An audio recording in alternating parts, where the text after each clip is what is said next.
श्री युधिष्ठिर जी ने प्रश्न किया कि हम यति धर्म को और सुनना चाहते हैं। नारद जी कहते हैं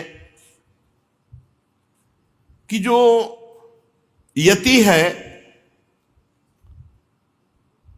उसको केवल शरीर का परिग्रह लेना चाहिए। परिग्रह में केवल शरीर रूपी वस्तु, शरीर के अतिरिक्त और सब कुछ छोड़ देना चाहिए। संन्यास धर्म यहां से प्रारंभ होता है। तो जब संन्यास दिया जाता है तो बड़ी कारुणिक स्थिति होती है। दिगंबर करा दिया जाता है, नंग धड़ंग, और गंगा जी में खड़ा किया जाता है। और ये जो पहला सूत्र है कि देह मात्रावशेषिता, ऐसे हाथ उठा के बोलो कौन है इस जगत में, तुम्हारा क्या है? बोले गंगा में खड़े होकर कह रहे भगवान श्री नारायण के सिवा और कोई नहीं। तब शुरुआत होती है संन्यास धर्म की। जो प्रक्रियाएं हैं संन्यास धर्म की, पहला यहां से कि गंगा में खड़े होकर बोलो कौन है तुम्हारा? बोले भगवान नारायण के सिवा कोई नहीं हमारा। अब यहां से संन्यास प्रक्रिया फिर शुरू होती है उसकी। तो शरीर के अतिरिक्त सब कुछ का संन्यास ले ले। फिर किसी व्यक्ति से अपनापन नहीं, सबके प्रति समान भाव। यानी कि घर वालों को देखा तो खिल गए, इसका मतलब तुम झूठ बोले थे गंगा में खड़े होके कि तुम्हारा कोई नहीं, तो अब कौन है तुम्हारा निकल आया संसार में? अब कौन निकल आया? ये बहुत कठिन है, बहुत कठिन है। विरक्त संन्यास ये बहुत कठिन है। गुरु कृपा से जिस दिन से घर से निकले थे उस दिन के बाद कभी एक कवल भोजन नहीं किया, कभी एक रात नहीं रुके। संन्यास के बाद कभी जिंदगी में दोबारा उस क्षेत्र में नहीं गए। उस नगर गांव घर तो बहुत दूर की बात, उस ब्लॉक में नहीं गए। पूरा जीवन हो गया। किसी भी व्यक्ति से घर वालों को पता भी नहीं रहा जिंदा है कि मरे। कुछ समय के बाद जब हमारी यात्रा गंगा किनारे की, ये तो वृंदावन में पता चला उनको कि हाँ है, नहीं तो पीछे गंगा की यात्रा, काशी की वास, यह कहीं किसी का कोई फोन की सृष्टि तो बहुत कम समय में हुई है। और गंगा किनारे कहाँ फोन, कौन फोन? किसी भी व्यक्ति से अपनापन नहीं, सन्यासी का पहला लक्षण। किसी भी व्यक्ति से अपनापन नहीं, किसी वस्तु से अपनापन नहीं, किसी स्थान से अपनापन नहीं। गुरु कृपा से ऐसा ही सन्यास धर्म भगवान की बड़ी विशेष कृपा रही कि कभी झोला नहीं रहा कि उसमें 2-4 अचला रखे हैं। एक अचला पहने, एक लंगोटी पहने हैं, एक कमर में लंगोटी हुए, और यहां एक अचला ऊपर नहीं, एक ही अचला, 2 लंगोटी और एक कमंडल। बस सर्दी गर्मी बरसात वैसे ही एक स्थिति में रहना। संन्यास धर्म बड़ा कठोर धर्म है। हम कभी रोए हों ऐसा कभी नहीं, कभी भाव आ गए और रो गए, कभी ऐसा नहीं हुआ, कभी नहीं। किसके प्रति रोए? कभी ऐसा नहीं है। एक गांव में एक रात ठहरने का नियम लेकर विचरण करें। पूरे गंगा किनारे भ्रमण में एक बार एक गांव में गए थे।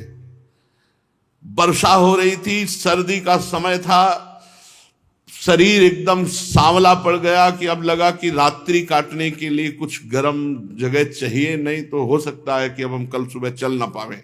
एकदम शीतल, वो जब सर्दी का समय। तो एक गांव में गए कि डर लगता था, क्योंकि जवान शरीर है और बनावट ऐसी शरीर की थी कि कोई विश्वास नहीं मानेगा कि महात्मा है या बनावटी है, नाटक है। अब 23, 24, 25 की अवस्था कौन रखेगा अपने दरवाजे पे?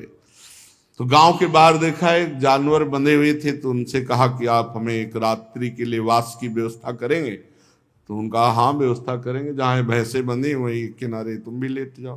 उनका हाँ। तो उनका ओढ़ने के लिए तो देखो हम गांव के लोग हैं, कंबल देंगे नहीं, तुम लेके भाग जाओ। तो कहा, तो बोले जो भैंस को उड़ाते हैं वो हम बोरा दे सकते हैं। हमका पक्का दे दीजिए आप। वो बोरा ऐसे डाला तो शरीर गर्म हुआ। हम कहा 4 बजे यहाँ से निकल जाएंगे, बोरा यहीं मिलेंगे आपको। पूरे गंगा जी की यात्रा में एक ये केवल वास रहा है, नहीं तो वृक्ष के नीचे या किसी आश्रम में ऐसे कभी कंबल नहीं लिया आश्रम वासियों से, जैसी स्थिति उसी स्थिति। बड़ा आनंद रहता था। ब्रह्मचर्य का एक प्रभाव होता है और लक्ष्य का एक दृढ़ नियम होता है, उसमें एक अद्भुत आनंद रहता है। ये संन्यास धर्म। वस्त्र पहनने में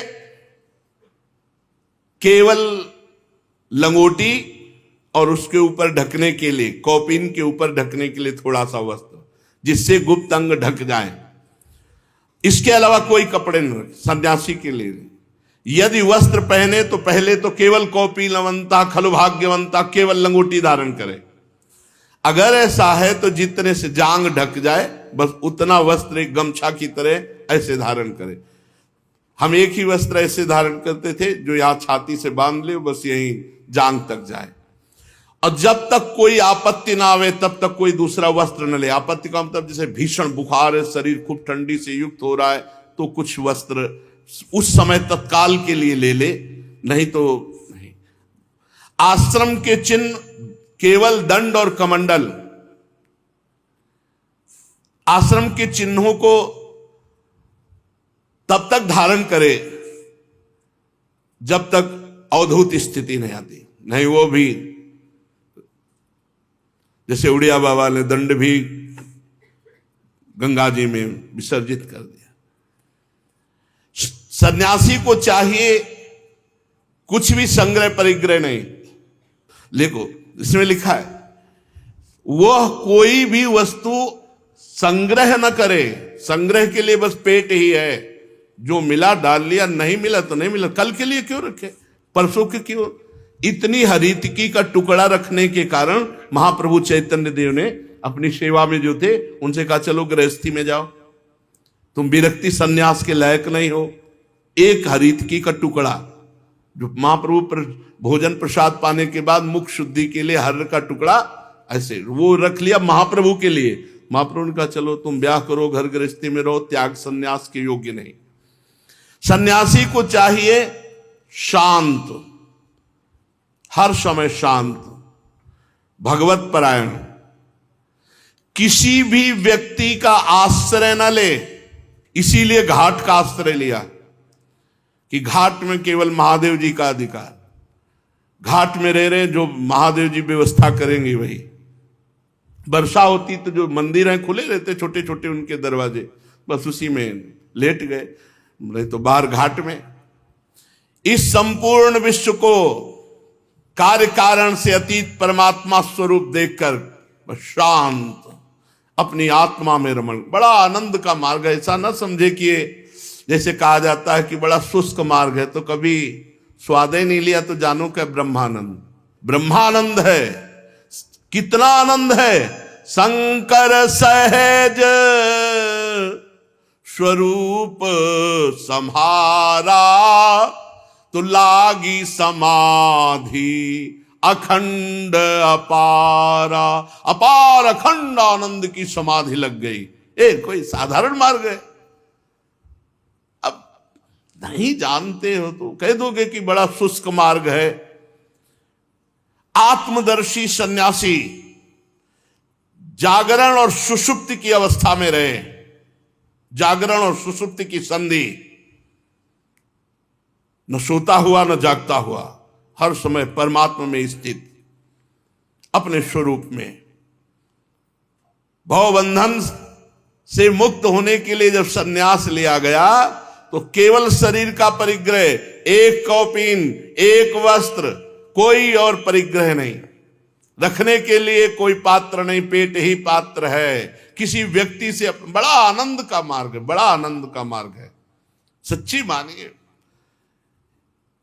वो आनंद की लहरें जिसमें कई कई दिन भोजन न मिलने पर भी एक अद्भुत आनंद वो देखा है। ना तो शरीर की पीड़ाओं का और न शरीर की वंदना का अभिनंदन। शरीर की पीड़ाओं की परवाह नहीं, कोई प्रणाम नमस्कार बिल्कुल, कहीं कोई उसका आदर ही नहीं। जीवन केवल परमात्मा स्वरूप। एक संत भगवान को देखा, वहां से और वैराग्य बढ़ा। ये कन्नौज की तरफ फतेहगढ़ के आगे घटिया घाट है, अब कुछ नाम परिवर्तन हो गया है। उस घाट में जब हम कुछ दिन रुके गंगा के किनारे, तो एक संत को देखा कि वो केवल एक पतली सी मार्किन और एक लंगोटी, एक से एक त्यागी मां, और सर्दी का समय। और हमें लगा कि यार हमारे जीवन को धिक्कार, हम अपने को त्यागी समझते हैं और ये वयोवृद्ध हैं और इतना त्याग।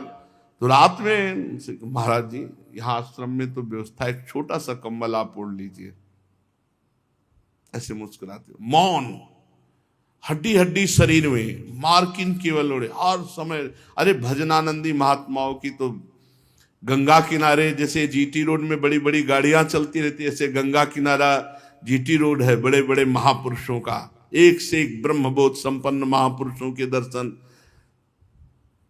बस फिर अंदर से लगा कि कमंडल फेंका, अचला फेंका, लंगोटी फेंका, दिगंबर।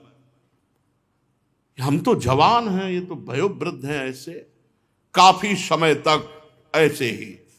तब एक सच्चिदानंद स्वामी जी मिले, आओ, दिगंबर है, ऐसे पार्श्व में बैठा ला। बोले गुरु आज्ञा से वस्त्र का त्याग किया? उनका नहीं, स्वतः। अच्छा है, अच्छा है, बड़े ज्ञानी महात्मा थे। तो वस्त्र का त्याग क्यों किया? जब शरीर ही नहीं है तो फिर वस्त्र की क्या? हाँ हाँ, यही बात। जब आप शरीर नहीं तो वस्त्र पहनने में आपको क्या परेशानी? इस शरीर में वस्त्र डाल लेने में क्या परेशानी? हमको कोई परेशानी नहीं। तो बोले लीजिए पहनिए।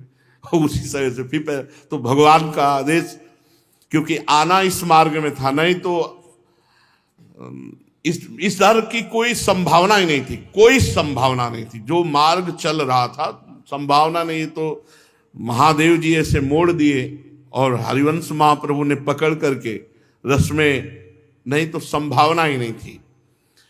ना तो शरीर की होने वाली पीड़ा या मृत्यु, ना शरीर की वंदना अभिनंदन, किसी से कोई मतलब नहीं। आत्मवस्तु का प्रतिपादन करने वाले शास्त्रों का स्वाध्याय केवल, और जीवन निर्वाह के लिए कोई प्रयत्न नहीं। एक गांव में अगर रुकना है तो एक रात, वो भी गांव के बाहर कोई मंदिर, पाठशाला या वृक्ष आदि के नीचे, एक गांव में भिक्षा कर ले। एक भिक्षा की कई पद्धतियां हैं। यदि पवित्र विचार वाला है, एक जगह बैठ करके पा लिया, या 5 घरों से मांग लिया, पर दोबारा उसके यहां फिर नहीं। बड़ा संन्यास धर्म का अब तो कोई बिरला ही, अब तो भिक्षावृत्ति ही नहीं रह गई। अब सब अपने धामों में, तीर्थों में, काशी आदि पुरियों में वास कर रहे हैं, क्योंकि अब समय नहीं रह गया है कि हम किनके घरों में भिक्षा लें। जीवन निर्वाह के लिए कोई प्रयास न करे। जीवन निर्वाह भगवान के द्वारा होगा। अपने विरक्त होकर जीवन निर्वाह के लिए व्यवस्था न करे, कोई व्यवस्था नहीं। और कई कई दिन भोजन न मिलने पर भी वो क्षोभ को प्राप्त न हो, प्रयत्न न करे कि चलो आज भिक्षा नहीं मिली या कहीं भी नहीं, एक बार मांग लिया, नहीं मिला, प्रारब्ध खत्म। बहुत सी मंडली न जुटावे, व्याख्यान न दे, बड़े बड़े कर्म का आरंभ न करे, ये सन्यासी के लिए निषेध है। शांत, मौन, समदर्शी, एकांत सेवी सन्यासी अपने रहने के लिए आश्रम न बनावे, निषेध किया गया। अपने रहने के लिए आश्रम न बनावे। साधु के रहने की व्यवस्था ऐसे होनी चाहिए जैसे चूहे ने बिल बनाया और सांप रह गया और अपना निकल गया, ऐसे ही है। अपने ये मेरा है ऐसा कहीं संबंध नहीं होना चाहिए। बस एक जैसे थोड़ी देर स्टेशन में बैठे हैं, बढ़िया है, लेकिन भैया जाना है, गाड़ी आएगी, अपनी गाड़ी में बैठेंगे, चले जाएंगे, हमारा कुछ नहीं स्टेशन में। ऐसे ही जीवन व्यतीत करना चाहिए। हमारा नहीं, अपना कुछ नहीं है, कहीं भी अपना नहीं है। और गुरु कृपा से ऐसे ही जिस जगह रह रहे वो जगह नहीं हमारी, उसका बिल भी जिसका फ्लैट है आज भी भर रहा है, हर व्यवस्था कर रहा है। भगवान की कृपा से आज भी ऐसा नहीं कि प्रेमानंद मर गए अंगूठा लगा लो यार दस्तखत करवा लो नहीं तो चला जाए, कुछ नहीं। जैसे घर से भगवान ने निकाला था आज भी वैसे ही है, कोई वस्तु हमारी नहीं है। हाँ, अब सत्संग है तो उन्होंने हाल बनवा दिया है और उसके लिए एक व्यवस्था कर दी, सत्संग कर लिए। वास है तो वास की व्यवस्था उन्होंने कर दी। अपना नहीं है कुछ, सरकारी कागज में कहीं भी प्रेमानंद नाम नहीं है, कहीं भी बैंक में कहीं भी नहीं है, और जीवन में कभी नहीं। इसे स्वीकार इसीलिए किया है कि भगवत कार्य हो रहा है तो चलो हाँ कर दो, लेकिन तुम चार मिल करके, हम कहीं नहीं है। और तुम्हारा ठेका हम लेते हैं, यदि आज्ञा के अनुसार धर्म के अनुसार चलोगे तो ना तुम्हें ये फंसा पाएगी ना माया फंसा पाएगी। न ये मेरी न ये तेरी, ये वृंदावन भूमि है, श्री जी की है, श्री जी का जस गाओ, चलो श्री जी के पास, इसके लिए व्यवस्था है। तो सन्यासी को चाहिए अपने रहने के लिए भी वो निर्माण की व्यवस्था ना करे, ऐसा शास्त्र आज्ञा करते हैं। और वो चाहे तो अपने आश्रम के सन्यास चिन्हों को छोड़ सकता है, शास्त्र आज्ञा कर रहा है। अगर वो चाहे तो सन्यास के चिन्ह ना यते आश्रम प्रायो धर्म हेतुर महात्मन शांतस्य समचित्तस्य बिर्भयादुत वा त्यजेत, वो अपने आश्रम चिन्हों को त्याग सकता है। उसके पास कोई आश्रम का चिन्ह ना हो परंतु वो अपने आत्मानुसंधान में ही मगन रहे, व्यवहार में नहीं, एकांत। ऐसे भी सन्यासियों के दर्शन हुए। किसी भी तरह का आप जान ही नहीं सकते सन्यासी है, किसी भी तरह का कोई भी लक्षण। एक परमहंस जी रह रहे हैं अपने वृंदावन में, उनको बहुत वर्षों से तो हम ही जानते हैं। बनियान किसी के घर में सूख रही है तो अंगूठा किसी के घर में सूख रहा है, भोजन कहीं होगा तो शयन कहीं होगा, बाल भोग कहीं हुआ तो, और ये ब्रजवासियों के घर में रहते हैं, किसके घर में मिलेंगे ये कुछ पता नहीं। एक दो बार आए हैं, हितधाम में भी तो आए हैं। उच्च कोटि के जो महापुरुष होते हैं उनको समझना बड़ा मुश्किल। वो आश्रम के चिन्हों को धारण करे चाहे छोड़ दें, उनके पास कोई आश्रम का ना चिन्ह हो, पर वो आत्मानुसंधान में मगन रहे, व्यवहार प्रपंच में नहीं। अत्यंत विचारशील होने पर पागल जैसे दिखाई देने चाहिए, शास्त्र आज्ञा करता है। बहुत ज्ञानी होने पर भी पागलों जैसा व्यवहार होना चाहिए। और ऐसे बहुत से संत हमें काशी में मिले जो उच्च कोटि के ब्रह्म ज्ञानी, लेकिन व्यवहार ऐसा, लोग कुल्हड़ चाय पी के ऐसे ऊपर मार रहे हैं। देखा तो हमका गजब हो गया है, विश्वनाथ जी बड़ी विचित्र लीला है। वो ऐसे जा रहे नंग धड़क, ऐसे कुल्हड़ चाय पी के ऐसे फिर तालियां बजा रहे हैं ऐसे, और वो गंभीर मुद्रा में जा रहे हैं। अत्यंत प्रभावशील तपस्वी होने पर भी साधारण पुरुषों की दृष्टि में पागल और गूंगे से ज्यादा नहीं। ऐसी स्थिति दिखाओ कि पागल है, गूंगा है, बिल्कुल दिमाग नहीं, असाधारण प्रभाव, संकल्प कर ले तो एक क्षण में नष्ट हो जाए, असाधारण प्रभाव। युधिष्ठिर जी, इस विषय में महात्मा लोग एक प्राचीन इतिहास वर्णन करते हैं, वो परम अवधूत शिरोमणि दत्तात्रेय जी का और भक्तराज प्रहलाद का संवाद। एक बार भगवान के परम प्रेमी भक्त श्री प्रहलाद जी कुछ मंत्रियों के साथ लोगों के हृदय की बात जानने के लिए गुप्त रूप से विचरण कर रहे थे।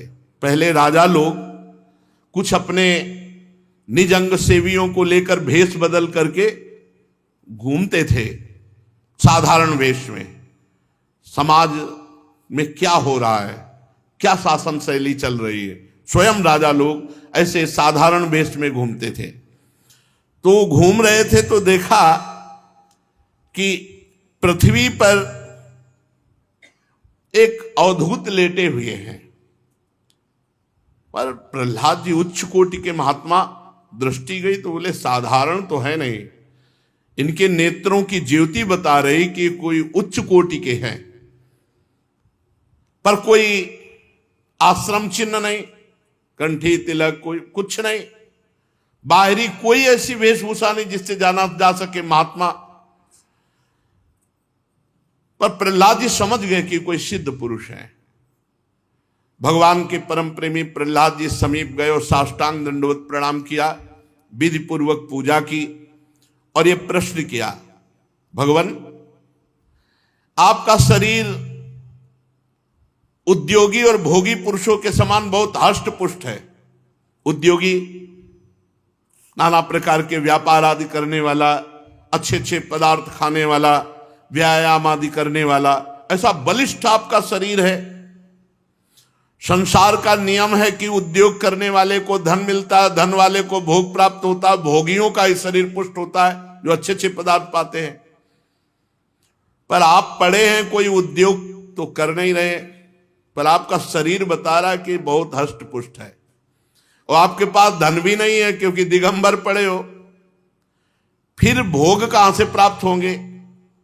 और बिना भोग के इतना स्वस्थ शरीर कैसे है आपका? यदि सुनने योग्य बात हो तो हमें बताओ। देखने में तो आप बड़े विद्वान, समर्थ और चतुर दिखाई देते हैं, बड़े अद्भुत आप हैं, पर आप पढ़े हुए हैं। देखने में आप लग रहे हैं कि आप कोई बहुत बड़े विद्वान ज्ञानी महात्मा हैं। आप पढ़े हुए हैं, इसका क्या कारण है? नारद जी कहते हैं, धर्मराज, जब प्रहलाद जी ने भगवान अवधूत शिरोमणि दत्तात्रेय जी से प्रश्न किया, तब दत्तात्रेय जी ने कहा, भक्तराज, श्रेष्ठ पुरुष तुम्हारा सम्मान करते हैं। सुनो, मनुष्यों की कर्मों की प्रवृत्ति और उनकी निवृत्ति का क्या फल मिलता है, ये तुम तो ज्ञान दृष्टि से जानते ही हो। देखो, तुम्हें क्या समझाना, अनन्य भक्ति के कारण देवादिदेव भगवान नारायण सदा तुम्हारे समीप रहते मैं देख रहा हूं। अवधूत शिरोमणि दत्तात्रेय जी कह रहे हैं, तुम्हारी अनन्य भक्ति से प्रभावित होकर कभी भगवान तुम्हारा साथ नहीं छोड़ते, हर समय भगवान नारायण तुम्हारे साथ है, ये मैं देख रहा हूं। जैसे सूर्य अंधकार को नष्ट कर देता है, ऐसे ही भगवान ने तुम्हारे अज्ञान का नाश कर दिया है, तभी पहचान पाए इतने बड़े महापुरुष को। प्रहलाद, मैंने जैसा कुछ जाना उसके अनुसार मैं तुम्हें उत्तर देता हूं। प्रहलाद, एक तृष्णा ऐसी वस्तु है जो भोगी पुरुषों में रहती है और कभी वो पूरी नहीं होती। तृष्णा कहते हैं भोगे हुए भोग को बार बार भोगने की इच्छा। हे प्रहलाद, तृष्णा एक ऐसी वस्तु है जो भोगी पुरुषों के पास रहती है, बार बार भोगने की इच्छा, और उसी तृष्णा के कारण जन्म मरण होता है, और उसी तृष्णा के कारण लोग झुलस रहे हैं। चिंता, शोक, भय, उद्विग्न, जन्म, मृत्यु, नाना प्रकार की तृष्णा से कर्म करते हैं और कर्म से शुभ अशुभ होते हैं। इसी से उनकी योनियां बदलती रहती हैं और भटकते रहते हैं, कभी स्वर्ग, कभी नरक, कभी तिर्यक योनि, कभी मनुष्य योनि, नाना प्रकार की योनियों। और ये तृष्णा मेरे में नहीं है। मैं हष्टपुष्ट क्यों हूं? क्योंकि ना भोग की कामना है और न तृष्णा है। जिसके हृदय में तृष्णा नहीं है भोगों की, बड़ा मस्त, जाहिन चाही कबों कछ तुम सन सहज सने। देखो प्रहलाद, संसार के स्त्री पुरुष कर्म तो करते हैं सुख प्राप्ति के लिए कि दुख कभी आए ना, लेकिन उल्टा फल क्यों हो रहा है? वो दुख ही दुख भोग रहे हैं। ये कर्मों का उल्टा फल क्यों हो रहा है वो नहीं समझ पा रहे। सब प्राणी, चाहे स्त्री हो चाहे पुरुष, कर्म करता है सुख के लिए, पर परिणाम में उसे दुख ही मिलता है।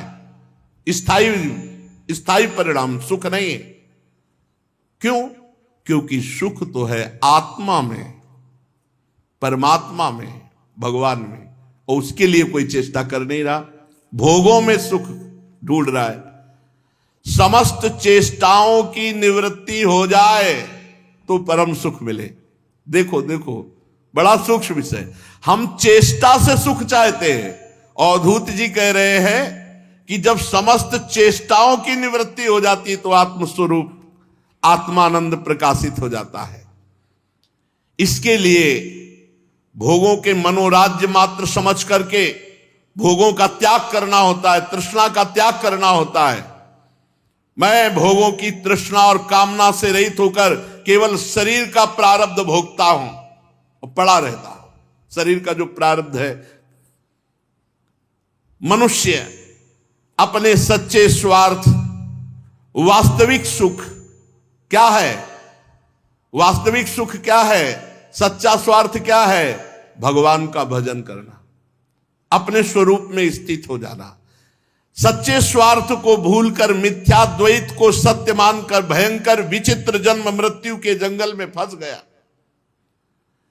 जैसे अज्ञानी मनुष्य जल में उत्पन्न तिनके और सिवार से ढके हुए जल को जल ना समझकर वो प्यासा मरुभूमि में जो जल दिखाई दे रहा उसमें जा रहा जहां एक बूंद जल नहीं, ऐसे ही मल विक्षेप आवरण इन तीन से ढका हुआ आत्मानंद, इसको छोड़ करके वो विषयानंद में जहां मरुभूमि एक बूंद जल नहीं, ऐसे विषयानंद में जहां एक बूंद आनंद नहीं, पूरा जीवन उसमें खो रहा है। इसीलिए उसका जीवन व्यर्थ हो जाता है। मनुष्य सदा शारीरिक मानसिक दुखों से आक्रांत रहता है। उसका शरीर भी मरणशील है। बड़े बड़े श्रम करके वो धन इकट्ठा करता और मरकर यहां से चला जाता है, कोई लाभ नहीं। ये लोभी, ये भोगी, ये मोही, ये दुख ही दुख भोगते हैं। भय के मारे उनको नींद नहीं आती, धन की चिंता से नींद नहीं आती, भोगों की कामना से उन्हें विश्राम नहीं मिलता। जो धन के लोभी हैं, राजा, चोर, शत्रु, स्वजन, पशु, पक्षी, याचक और काल से यहां तक कि कहीं मैं भी भूल न कर बैठूं, अधिक न खर्च हो जाए, इस आशंका से वो जलते रहते हैं। बुद्धिमान मनुष्य को चाहिए शोक मोह भय क्रोध राग कायरता श्रम का शिकार ना होना पड़े। इसलिए भोग, धन, नाना प्रकार की तृष्णा, इनका त्याग कर दे, नहीं तो दुख ही दुख हाथ लगेगा। मैं सबसे मस्त रहता हूं, न धन की चिंता है, न किसी से मोह है, और न मैं शरीर की चिंता करता हूं। इसका प्रारब्ध है जो हो जाता है। कभी कभी अच्छे पदार्थ मिल गए, कभी भूखे रह गए, शरीर का प्रारब्ध। इस लोक में सबसे बड़े गुरु हैं मेरे अजगर और मधुमक्खी। वो 24 गुरुओं की एकादश स्कंद में है। इसमें कह रहे प्रहलाद जी से कि मेरे सबसे बड़े गुरु हैं अजगर। अजगर करे न चाकरी, पंछी करे न काम, दास मलूका कह गए सबके दाता राम। अवधूत पड़े हैं, संयोग बना कोई बहुत सुंदर सुंदर मीठा पदार्थ ये सब पवा दिए। संयोग नहीं बिना कई कई दिन तक भूखे पड़े रहे। शिक्षा हमने ली वैराग्य की और संतोष की। देखो मधुमक्खी शहद इकट्ठा करती है, परंतु दूसरे लोग उस शहद का भोग करते हैं। इसलिए ये जीवन भर धन इकट्ठा करते हो, भोग दूसरे लोग करते हैं। मैंने मधुमक्खी को गुरु बनाया, उससे शिक्षा ली कि साधु को कभी कुछ इकट्ठा नहीं करना चाहिए, मस्त रहना चाहिए, मस्त रहो। शरीर का प्रारब्ध है। अगर यहां तुम्हें भोजन नहीं लिखा प्रारब्ध में, तो कुछ ऐसा तिकड़म आ जाएगा कि आप भोजन नहीं करोगे, या आपके मन में आ जाएगा कि 2 दिन भोजन नहीं करेंगे। क्यों? प्रारब्ध भोग है इसलिए। और अजगर से मैंने शिक्षा ली कि जैसे वो निश्चेष्ट पड़ा रहता है, आहार स्वयं आ जाता है नजदीक, ऐसे साधु को रहना चाहिए। आहार स्वयं आ जाएगा, अपने आप आ जाएगा, विश्वास कर लीजिए, व्यवस्था अपने आप हो जाएगी। दैवश भगवान की प्रेरणा से साधु के पास जो थोड़ा अन्न आ जाए, सूखा आ जाए, नीरस आ जाए, बेस्वाद आ जाए, या बहुत गुणों से युक्त स्वादिष्ट आ जाए, बस पा लेना चाहिए। ये बहुत मस्ती का मार्ग है, बहुत मस्ती का। बाबा जी बनना बहुत मस्ती का मार्ग है, पर सही मार्ग हो तब। पाखंड और नाटक में तो जलते रहोगे फिर। कभी बड़ी श्रद्धा से कोई भोजन पवा देता है तो कभी बड़ी अश्रद्धा से पवा देता है। कभी कोई सम्मान करता है तो कभी अपमान। कभी कभी तो रात में भोजन मिल जाता है तो रात में पा लिया, कभी दिन में मिल जाता है दिन में पा लिया, कभी एक बार मिला तो एक बार पा लिया, कहीं कई कई दिन नहीं मिला तो कई दिन नहीं पाया। ये इस शरीर के मैं प्रारब्ध को देखता रहता हूं, दत्तात्रेय जी कहे। इसलिए कभी कोई आया रेशमी वस्त्र पहना गया, कभी कोई आया उसको उतार ले गया। हाँ, कभी कोई आया खवा दिया, कभी घास में पड़े हैं, कभी पृथ्वी में पड़े हैं, कभी राख की ढेर पे भी पड़े हैं, तो कभी राजाओं के महलों में भी पड़े हैं। ये दैत्यराज कभी शरीर को बहुत नहा धोआ कर चंदन वस्त्र फूलों के हार सजा, और कभी पिशाच की समान नंग धड़ंग ऐसे विचर रहे। मैं ना किसी की निंदा करता हूं, ना स्तुति करता हूं, ना कोई चेष्टा करता हूं, ना कोई तृष्णा करता हूं, ना कोई कामना करता हूं, एक परमात्म स्वरूप में स्थित रहता हूं। यह अद्भुत स्थिति है। सत्य के मार्ग में चलने वाले उपासक को चाहिए किसी भी तरह की कोई कामना चित्त वृत्ति में ना आने दे। शरीर का प्रारब्ध जैसा होगा भोग लेगा। हम इसको देखेंगे, केवल दृष्टा है, हम कोई भोगता नहीं है। मन को सदैव परमात्मा में स्थित रखे, सदैव परमात्मा में, भोगों में नहीं। प्रहलाद, मेरी आत्मकथा तुमने पूछा था कि तुम इतने स्वस्थ क्यों हो? क्योंकि मैं प्रसन्न रहता हूं, कोई कामना नहीं करता, कोई तृष्णा नहीं करता, कोई क्रिया नहीं करता, कोई चाह नहीं करता। हर परिस्थिति, चाहे मान अपमान वाली, सुख दुख लाभ हानि वाली हो, उसमें समान आनंदित रहता हूं। नारद जी कहते हैं, प्रहलाद जी ने पुनः अवधूत शिरोमणि दत्तात्रेय जी को प्रणाम किया, उनकी पूजा की और आशीर्वाद लेकर वो अपनी राजधानी को गए। तो यति को चाहिए, साधक को चाहिए, बैरागी को चाहिए कि एक शरीर मात्र का केवल परिग्रह और तन ढकने के लिए वस्त्र और इसका प्रारब्ध देखता रहे। कभी अपमान हो रहा है तो, कभी सम्मान हो रहा है तो, इसका प्रारब्ध है, इसको भोगने दो। तुम निरपेक्ष रहो, तुम शांत रहो, तुम मान अपमान में लिप्त मत हो जाओ। कभी अच्छे पदार्थ मिल रहे हैं तो निरपेक्ष होके पाओ, कभी सूखे पदार्थ मिल रहे हैं तो निरपेक्ष होके पाओ। शरीर को देखो कि ये इसका प्रारब्ध है, आज पवाया जा रहा है। ऐसे मस्ती में रहने के लिए वैराग्यवान, ये जो निवृत्ति मार्ग है, महासुख का मार्ग है। कोई चिंता नहीं, कोई चिंता नहीं। निश्चाह मिटी चिंता मिटी, मनुआ बेपरवाह। जिनको कछु न चाहिए वो शाहन के साथ। और अगर गृहस्थ में भी ऐसे हो जाए, कोई चिंता नहीं, भगवान का भरोसा, अपने कर्तव्य का पालन और खूब नाम जप, तो उसको भी वही गति मिले जो एक अवधूतों को गति मिलती है, जो परमहंसों को गति प्राप्त होती, वही गृहस्थों को भी गति प्राप्त हो। अपने कर्तव्य का पालन करते हुए, भगवान नाम जप करते हुए सारे कर्म भगवान को समर्पित कर दे, इसके परिणाम में उसे भगवत प्राप्ति हो जाएगी। शेष चर्चा आगे। श्री राधा वल्लभ लाल।